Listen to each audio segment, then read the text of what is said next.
Hello বন্ধুরা, welcome back to our channel Shillvi's world.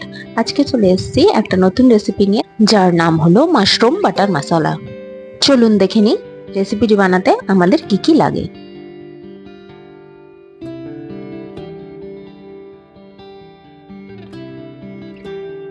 প্রথমেই নিয়ে নিলাম বাটন মাশরুম 1 প্যাকেট। প্রথমেই আমি মাশরুমগুলোকে পরিষ্কার জলে ভালো করে ধুয়ে ডুমো ডুমো করে কেটে নিয়েছি। আপনারা চাইলে হলুদ জলেও পরিষ্কার করে ধুয়ে নিতে পারেন। তারপরে নিয়ে নিচ্ছি ক্যাপসিকাম, পেঁয়াজ কুচি। পেঁয়াজ আর ক্যাপসিকামটাকে আমি ডুমো ডুমো করে কেটেছি। তারপরে নিচ্ছি লঙ্কা কুচি, টমেটো, রসুন কুচি এবং আদা কুচি। আর একটা পাত্রে নিয়েছি 5-6টা পুদিনা পাতা, কিছু ধনে পাতা, আর নিয়েছি কাজু বাদাম আর তেজপাতা, আর নিয়েছি দারচিনি আর 3টে ছোট এলাচ। আর একটা বলে নিয়েছি আমি গার্লিক বাটার, আপনারা চাইলে প্লেন বাটার নিতে পারেন। আর নিয়েছি গোলমরিচ এবং 3 থেকে 4 টেবিল চামচ দুধ। চলুন এবার ভিডিওটা শুরু করা যাক। গ্যাসের মধ্যে ফ্রাইং প্যান বসিয়ে দিয়েছি, গরম হয়ে গেছে। আমি এবার 2 কিউব বাটার দিয়ে দিলাম প্যানের মধ্যে। বাটারটাকে এভাবে হাতের সাহায্যে ঘুরিয়ে ঘুরিয়ে পুরো প্যানটায় ভালোভাবে স্প্রেড করে নিলাম। ফ্রাইং প্যানে বাটারটা গরম হয়ে গেলে আমরা মাশরুমগুলো দিয়ে দিব।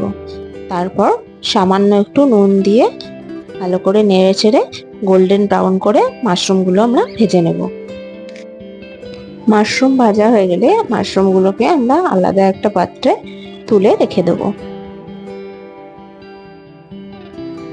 এরপর ওই ফ্রাইং প্যানের মধ্যেই আমি এক এক করে পেঁয়াজ, আদা, রসুন, কাঁচা লঙ্কা, টমেটো, ক্যাপসিকাম সমস্ত জিনিসগুলো দিয়ে দেব। তারপর একে একে অ্যাড করে দেব পুদিনা পাতা, ধনে পাতা, কাজু বাদাম, তেজপাতা, দারচিনি ও ছোট এলাচ। সমস্ত উপকরণগুলোকে দিয়ে ভালোভাবে অল্প আঁচে একটুখানি নেড়ে চেড়ে নেব। একটুখানি নাড়াচাড়া হয়ে যাওয়ার পর আমি ঢাকনা দিয়ে 2-3 মিনিটের জন্য ঢেকে দেবো। 2-3 মিনিট একদম লো আঁচে হবে এই রান্নাটা। তারপর ঢাকনা খুলে দেবো। হয়ে গেলে এই ভাজা জিনিসটাকে আমরা একটা পাত্রে তুলে নেব। তারপরে সমস্ত এই ভাজা উপকরণগুলি মিক্সিতে পেস্ট করে একটা বাটিতে রেখে দেবো। ফ্রাইং প্যানে আরও অল্প একটুখানি বাটার অ্যাড করে দিলাম। এবার এই বাটারটার মধ্যে আমি ডুমো ডুমো করে রাখা কিছু পেঁয়াজ কুচি ও কিছু ক্যাপসিকাম কুচি আলাদা করে ভেজে নেব।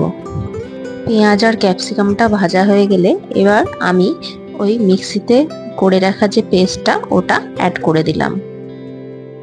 এরপর খুন্তি দিয়ে এই পেস্টটা আর পেঁয়াজ আর ক্যাপসিকামগুলোকে ভালো করে মিশিয়ে নেব।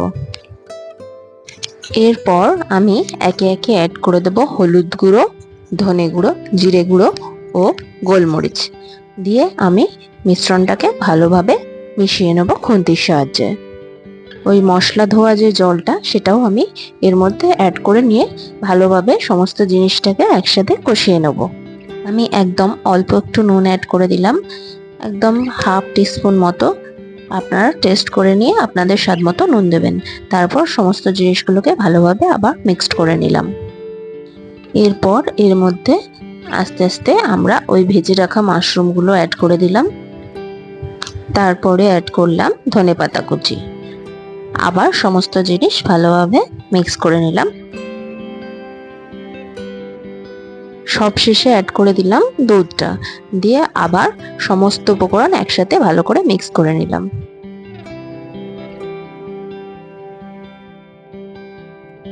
আমার মাশরুম বাটার মশলা একদম রেডি। এরপর আমি প্লেটিং করব।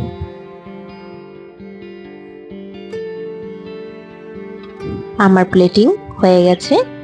আমি এটাকে একটা কাঁচা লঙ্কা ও ধনেপাতা দিয়ে গার্নিশ করেছি। ওপরে অল্প একটু বাটার ছড়িয়ে দিয়েছি। রেসিপিটা ভালো লাগলে লাইক, কমেন্ট ও শেয়ার করে দেবেন। আর নতুন বন্ধুদের কাছে অনুরোধ রইল শিল্লভিস ওয়ার্ল্ডকে সাবস্ক্রাইব করার জন্য। দেখো টেক্সচারটা কি সুন্দর এসছে। তোমরা বাড়িতে মাশরুম কিভাবে রান্না করো কমেন্টে জানিও। চলো দেখা হবে পরের ভিডিওতে নতুন কোনো রেসিপি নিয়ে। ততক্ষণের জন্য টাটা।